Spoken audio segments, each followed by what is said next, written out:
আবারও স্বাগত বিশ্ববিদ্যালয়ের সঙ্গে আছে আমি সারাত হাবিবি সেতু। রান্নাঘরের আগুন জ্বালাতে এখন বাড়তি চাপ সাধারণ মানুষের পকেটে। সরকার নির্ধারিত দামের চেয়ে কয়েকশো টাকা বেশি দামে বিক্রি হচ্ছে এলপিজি সিলিন্ডার। ডিলার থেকে খুচরা বাজার প্রতিটি ধাপে বাড়ছে দাম, আর তার ভার গিয়ে পড়ছে ভোক্তাদের উপর। অথচ এলপিজি আমদানিকারকদের তথ্য, গত কয়েক মাসের তুলনায় বর্তমানে দেশে এলপিজির আমদানি এবং মজুদ পরিস্থিতি স্বাভাবিক রয়েছে। বাজারে নেই সরবরাহ সংকটও, তবুও কমছে না এলপিজির দাম। কিন্তু কেন? বিস্তারিত হাকিম মাহির রিপোর্টে। আরিফা বেগম বাসা বাড়িতে কাজ করে জীবন চলে তার। স্বামী অটো রিকশা চালক, কোনো রকম চলে সংসার। 3 দিন আগে তিনি 12 কেজির একটি এলপিজি সিলিন্ডার এনেছেন 2100 টাকা দিয়ে। আমাদের সমস্যা হয়ে যায় এত দাম দিয়ে কিনতে, সংসারের অনেক হয়ে যায়। সরকারের যেন আমগর গ্যাসের সিলিন্ডার যেন কমায় দিতে পারে। আরিফা বেগমের মতো শহরের অসংখ্য নিম্ন আয়ের মানুষ বাধ্য হয়ে কিনছেন এই উচ্চ মূল্যের এলপিজি সিলিন্ডার।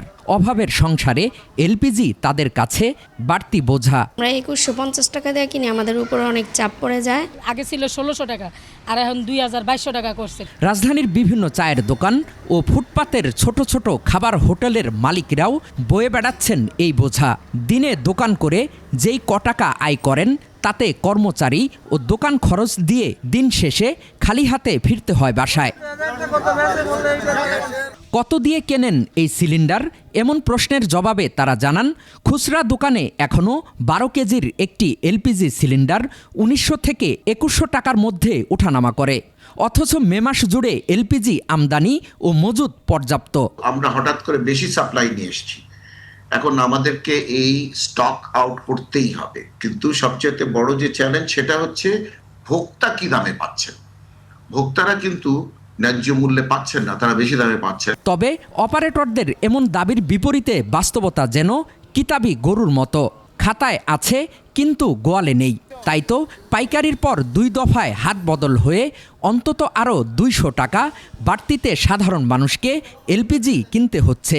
প্রতিদিন আমাদের কাটতে এখন বর্তমানে 1500-2000 টাকা, কারণ একটা গ্যাস কিনতে আগে হাই দূরে গেলে 1200 টাকা দিয়ে, এখন 1200 টাকার গ্যাসটা হয়েছে দাম করি 2100 টাকা। আর হকার যারা সাইকেল দিয়ে আসে বিভিন্ন জায়গায় পাড়া মহল্লা বিক্রি করে, তারা 2000-2050 এরকম আমাদের কাছেও মাঝে মধ্যে অভিযোগ আসে। তো আসলে আমরা কিছু করার নেই। তো এদিকে দেশে এলপিজির সংকট দেখছেন না কনজুমার অ্যাসোসিয়েশন অব বাংলাদেশ ও বিশ্লেষকরা। তাদের দাবি, মনিটরিংয়ের প্রয়োজন। এতে 400 থেকে 500 টাকা সাশ্রয় হতে পারে ভোক্তাদের। প্রকৃত কত টাকা বিক্রি হচ্ছে সেটা মনিটর করা দরকার, এবং মনিটরিংয়ে যদি দেখা যায় যে কেউ এখানে ম্যানিপুলেট করেছে, কেউ এখানে অন্যায় করেছে, তাহলে তার বিরুদ্ধে কঠোর আইনানুগ ব্যবস্থা আমরা দেখতে চাই। কিন্তু সেই জিনিসটা কিন্তু এখানে আমরা দেখছি না যে কোনো কঠোর অবস্থা নেই। বাংলাদেশে বর্তমানে এলপিজির মাসিক চাহিদা প্রায় 1,25,000 থেকে 1,30,000 টন। বার্ষিক চাহিদার প্রায় 15 থেকে 17 লাখ টন, যা প্রতি বছর দ্রুত বৃদ্ধি পাচ্ছে। এই চাহিদার 98% আমদানির মাধ্যমে বেসরকারি খাত সরবরাহ করে থাকে। হাকিম মাহি, 21 টেলিভিশন, ঢাকা। উচ্চ রেমিটেন্সের পাশাপাশি রপ্তানি প্রবাহ বাড়ায় বাজারে ডলার সরবরাহ বেড়েছে। এমন পরিস্থিতিতে বাজার থেকে ডলার কেনা অব্যাহত রেখেছে বাংলাদেশ ব্যাংক। সোমবার বিভিন্ন বাণিজ্যিক ব্যাংক থেকে 10 কোটি মার্কিন ডলার কিনেছে কেন্দ্রীয় ব্যাংক। বাংলাদেশ ব্যাংক জানিয়েছে, চলতি মে মাসের প্রথম 17 দিনে বিভিন্ন ব্যাংক থেকে নিলামে 31 কোটি ডলার কেনা হয়েছে। আর চলতি অর্থবছরের এখন পর্যন্ত কেনা হয়েছে 598 কোটি 35 লাখ ডলার। উচ্চ রেমিটেন্স প্রবাহের পাশাপাশি রপ্তানি আয় বৃদ্ধি পাওয়ায় বাজারে বেড়েছে ডলার সরবরাহ। বিশ্লেষকরা বলছেন, ডলারের দাম ধরে রেখে রপ্তানিকারক ও প্রবাসীদের কিছুটা বাড়তি সুবিধা দিতেই ডলার কিনছে বাংলাদেশ ব্যাংক। এতে একদিকে বিনিময় হার স্থিতিশীল হচ্ছে, অন্যদিকে ব্যাংকগুলোর কাছে তরল্য সরবরাহ করা যাচ্ছে। এদিকে চলতি মাসের প্রথম 17 দিনেই প্রবাসীরা দেশে পাঠিয়েছেন 217 কোটি 70 লাখ ডলার, যা গত বছরের একই সময়ের চেয়ে 35% বেশি। প্রতি বছরই কোরবানি ঈদ সামনে রেখে প্রবাসীরা বাড়তি রেমিটেন্স পাঠান।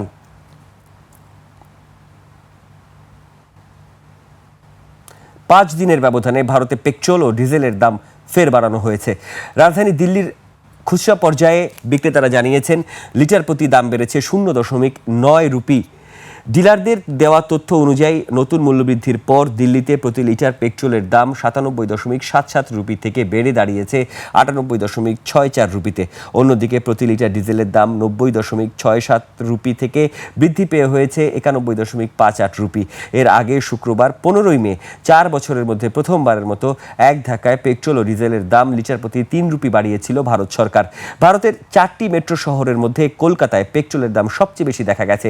সেখানে পেট্রোলের দাম ৯৬ পয়সা বেড়ে প্রতি লিটারের দাম হয়েছে ১০৯.৭০ রুপি আর ডিজেল ৯৬.০৭ রুপি হয়েছে। চলতি বছরের শেষ নাগাদ যুক্তরাষ্ট্র জুড়ে মানব নিরাপত্তা পর্যবেক্ষক ছাড়াই সম্পূর্ণ স্বচালিত গাড়ি ব্যবহার আরও বিস্তৃত হবে বলে আশাবাদ প্রকাশ করেছেন ইলন মাস্ক। ইসরায়েলের তেল আবিবে অনুষ্ঠিত স্মার্ট মোবিলিটি সামিটে ভার্চুয়াল বক্তব্যে তিনি কথা বলেন। ইলন মাস্ক জানিয়েছেন, টেক্সাসে ইতিমধ্যেই নিরাপত্তা পর্যবেক্ষক ছাড়াই স্বচালিত গাড়ি চলাচল করছে এবং ধীরে ধীরে তার দেশব্যাপী সম্প্রসারণ করা হবে। টেসলা বর্তমানে অস্টিন, ডালাস, হিউস্টনে রোবোট্যাক্সি পরিচালনা করছে। তবে রয়টার্সের পরীক্ষায় দেখা গেছে এসব সেবায় দীর্ঘ অপেক্ষা, মাঝে মাঝেই সেবা না পাওয়া এবং যাত্রীদের গন্তব্য থেকে দূরে নামিয়ে দেওয়ার মতো সমস্যা রয়েছে। গত ডিসেম্বরে টেসলা যুক্তরাষ্ট্রের অ্যারিজোনায় রাইড হেলিং সেবা পরিচালনার অনুমতি পায়। যদিও ইলন মাস্ক দীর্ঘদিন ধরেই স্বচালিত যানবাহন নিয়ে উচ্চাভিলাষী পূর্বাভাস দিয়ে আসছেন, যার অনেকগুলোই নির্ধারিত সময়ের মধ্যে বাস্তবায়ন হয়নি। ঈদকে সামনে রেখে উত্তরের জেলা ঠাকুরগাঁয়ে প্রস্তুত করা হচ্ছে কোরবানির পশু। আকর্ষণীয়ভাবে বাজারে তুলতে পশুর যত্নে ব্যস্ত সময় পার করছেন খামারিরা। জেলার চাহিদার তুলনায় বেশি গরু ছাগল প্রস্তুত করা হয়েছে। ভারত থেকে গরু আমদানি না হলে ভালো দাম পাওয়ার আশা তাদের। ঠাকুরগাঁ প্রতিনিধি SM জসিমউদ্দিনের তথ্য ভিডিওতে আরও জানাচ্ছেন সমর ইসলাম। দেশীয় পদ্ধতিতে পশুর পরিচর্যায় ব্যস্ত খামারিরা। এই চিত্র উত্তরের জেলা ঠাকুরগাঁওয়ের। জেলার প্রায় প্রতিটি খামারে দেশি গরুর পাশাপাশি অন্য জাতের গরুও রয়েছে। খামার মালিকরা বলছেন, ভারতীয় গরু না আসলে ভালো দাম পাবেন তারা। কুরবানির জন্য আর কি ২০০-২৫০ মতো গরু পালা হয়েছে। যদি বিদেশি গরু না ঢুকে তাহলে আমরা ভালো খামারিরা ভালোভাবে লাভবান হব। দূরের দূরের মানুষ আসে আবার বুকিং দিয়ে যায়, যার যেটা পছন্দ হয়। ১৭ থেকে ১৮টা গরু বিক্রি হয়ে গেছে। আমরা আশা করছি বাকি গরুগুলো আমাদের সেল হবে ইনশাল্লাহ, আমরা আশা করছি। জেলার ৭৮,৪৪৩টি পশুর চাহিদার বিপরীতে ৫,৬৪২টি খামারে কোরবানির জন্য প্রস্তুত করা হয়েছে ৯৫,৪৩৬টি পশু। একটা ভেটেরিনারি মেডিকেল টিম প্রতিটি উপজেলায় কাজ করবে এবং তারা হাটে বাজারে এগুলো মনিটরিং করবে এবং জরুরি চিকিৎসা সেবা দিবে এবং প্রয়োজনীয় পরামর্শ প্রদান করবে। খামারিদের নিয়মিত পরামর্শ, চিকিৎসা সেবা ও প্রয়োজনীয় সহযোগিতা দেওয়ার কথাও জানান এই কর্মকর্তা। সমর ইসলাম, ২১ টেলিভিশন। এবার এশিয়ার প্রধান শেয়ার বাজারের খবর। সূচকের ঊর্ধ্বমুখী প্রবণতা দেখা যাচ্ছে এশিয়ার বেশিরভাগ পুঁজিবাজারে। জাপানের শেয়ার বাজার নিক্কি সূচক ২৬৫ পয়েন্ট বেড়ে দাঁড়িয়েছে ৬০,৫৫০ পয়েন্টে বেড়েছে। হংকংয়ের শেয়ার বাজার হাংসাংয়ের সূচক এটি ১১৩ পয়েন্ট বেড়ে অবস্থান করছে ২৫,৭৮৮ পয়েন্টে বেড়েছে। সিঙ্গাপুরের STI সূচক এটি ৫৩ পয়েন্ট বেড়ে অবস্থান করছে ৫,০৫০ পয়েন্টে। চীনের শেয়ার বাজার সাংহাই কম্পোজিট ইন্ডেক্স অবস্থান করছে ৪,১৬৯ পয়েন্টে, যা আগের দিনের চেয়ে ৩৮ পয়েন্ট বেশি। বোম্বে সেন্সেক্স 30 ইন্ডেক্সে দেখা যাচ্ছে ঊর্ধ্বমুখী প্রবণতায়। সেন্সেক্সের সূচক ২০৬ পয়েন্ট বেড়ে অবস্থান করছে ৭৫,৫২১ পয়েন্টে বেড়েছে। থাইল্যান্ডের থাই স্টক এক্সচেঞ্জের সূচক এটি ২ পয়েন্ট বেড়ে অবস্থান করছে ১,৫২০ পয়েন্টে। এখন জানিয়ে দিব আন্তর্জাতিক বাজারে জ্বালানি তেলের মূল্য পরিস্থিতি। বিশ্ববাজারে জ্বালানি তেলের দাম কমেছে। জুলাই ২০২৬ সরবরাহ চুক্তিতে ক্রুড অয়েল ব্রেন্ট ব্যারেল প্রতি বিক্রি হচ্ছে $১১০.১০, যা আগের দিনের চেয়ে প্রতি ব্যারেলে $2 কম। এবার জানাবো আন্তর্জাতিক বাজারে সোনা ও রূপার দাম। আন্তর্জাতিক বাজারে কমেছে স্বর্ণের দাম। ২২ ক্যারেটের প্রতি আউন্স স্বর্ণ বিক্রি হচ্ছে $৪,৫৫৪, যা আগের দিনের চেয়ে $১১.৮২ কম। বেড়েছে রূপার দাম। প্রতি আউন্স রূপা বিক্রি হচ্ছে $৭৬.৩০, যা আগের কর্মদিবসের তুলনায় $১.৪২ কম। এবার আন্তর্জাতিক বাজারে গম, তুলা, চিনি ও সয়াবিন তেলের বাজার দর।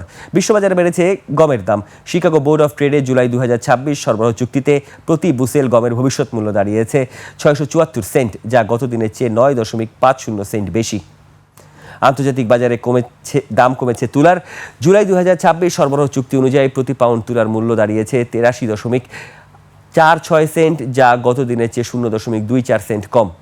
বিশ্ববাজারে কমেছে চিনির দাম। জুলাই 2026 সরবরাহ চুক্তি অনুযায়ী প্রতি পাউন্ড নাম্বার 11 চিনির মূল্য এখন 14.71 সেন্ট, যা আগের কর্মদিবসের চেয়ে 0.02 সেন্ট কম। বিশ্ববাজারে বেড়েছে সয়াবিন তেলের দাম। জুলাই 2026 সরবরাহ চুক্তি অনুযায়ী প্রতি পাউন্ড সয়াবিন তেলের মূল্য এখন 75.65 সেন্ট, যা আগের কর্মদিবসের চেয়ে 0.02 সেন্ট বেশি। এবার জানাবো টাকার সঙ্গে প্রধান আন্তর্জাতিক মুদ্রার বিনিময় হার। আন্তঃব্যাংক লেনদেনে আজ ব্যাংকগুলো মার্কিন ডলার কিনছে 122 টাকা 25 পয়সায়, বিক্রি করছে 123 টাকা 25 পয়সায়। ব্রিটিশ পাউন্ডের ক্রয় মূল্য 163 টাকা 48 পয়সা, বিক্রয় মূল্য 170 টাকা 61 পয়সা। ইউরোর ক্রয় মূল্য 142 টাকা 71 পয়সা, বিক্রি হচ্ছে 148 টাকা 28 পয়সায়। জাপানি ইয়েন ক্রয় হচ্ছে 73 পয়সায় আর বিক্রি হচ্ছে 80 পয়সায়। এদিকে ব্যাংকগুলো কানাডিয়ান ডলার কিনছে 88 টাকা 50 পয়সায়, বিক্রি করছে 91 টাকা 49 পয়সায়। ভারতীয় রুপির ক্রয় মূল্য 1 টাকা 19 পয়সা, বিক্রি হচ্ছে 1 টাকা 36 পয়সায়। সৌদি রিয়ালের ক্রয় মূল্য 32 টাকা 47 পয়সা এবং বিক্রয় মূল্য 33 টাকা 23 পয়সা। মালয়েশিয়ার রিঙ্গিত ক্রয় হচ্ছে 30 টাকা 58 পয়সায় এবং আন্তঃব্যাংকে লেনদেনে বিক্রি হচ্ছে 31 টাকা 49 পয়সায়। দর্শক, এরই সঙ্গে শেষ করছি আজকে 21শে বিজনেসের আয়োজন।